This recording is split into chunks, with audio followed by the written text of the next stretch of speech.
Yo'l sohasida ish faoliyatini boshlaganimga 24 yil bo'ldi. Men 30 yoshga to'lgan bo'lsam, bu tashkilotdan boshqa tashkilotga kirib ishlamaganman. Onam ishlagan, onamdan oldin dadam ishlagan, shularga qiziqib bu sohani tanlaganman. Dadam 40 yildan oshiq ishlagan. Bitta joyda. Bahorda ham yog'ingarchilik bor, baribir ishlaymiz, farqi yo'q.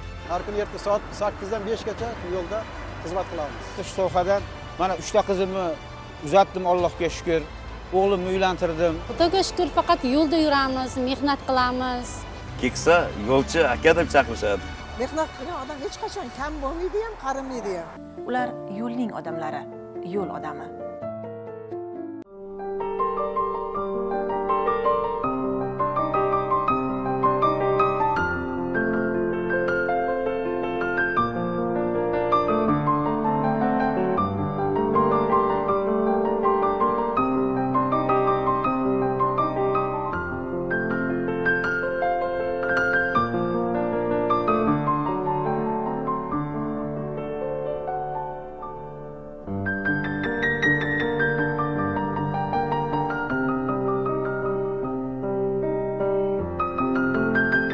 Mani asli kasbim pedagog.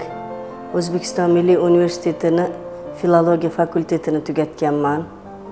Bir necha yillar maktabda, ta'lim sohasida bolalarga bilim, tarbiya berib ishlaganman. Xalq ta'limi boshqarmasida faoliyat yuritganman. Undan keyin xo'jayinim davlat xodimi bo'lgani uchun ertadan kechgacha ishda bo'lganlar. Farzandlarim tarbiyasiga, o'qishiga o'zim mas'ul bo'lganman, o'zim javobgar bo'lganman. Farzandlarim ulg'ayib, o'z yo'llarini topib ketgandan keyin menda ham o'z kasbimni o'zgartirish fikri tug'ildi. Taqdir taqozosimi bu yoki rizq nasibami? Yo'l loyiha ekspertiza davlat korxonasiga ijro intizomi va murojaatlar bo'limiga yetakchi mutaxassis bo'lib ishga qabul qilishdi. Pedagoglik sohamdan farq qiladi. Boshda menga qiyinchilik bo'lgan. Sohani o'rganib olgunimcha, moslashib olgunimcha qiyin bo'lgan. Hatto ishimni tashlab ketgim ham kelgan. Asta-sekin ishimga mehrim oshdi. Bu inson uchun har qanaqa yoshda boshqa ishni ham uddalab ketish mumkinligini ko'rdim. Dugonam Nargiza birinchi ishga kelganlarida, men o'qituvchiman deganlarida biz hayron qolganmiz.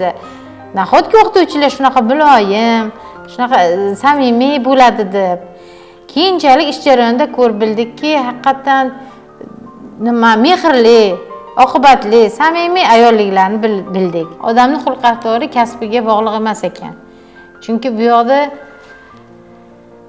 uni mehrliligi, hamma ishda ham o'rganishga qiziquvchanligi, o'zini tutishi, xulq-atvori bilan ko'p kishini mehrini ham qozonib oldi dugonam.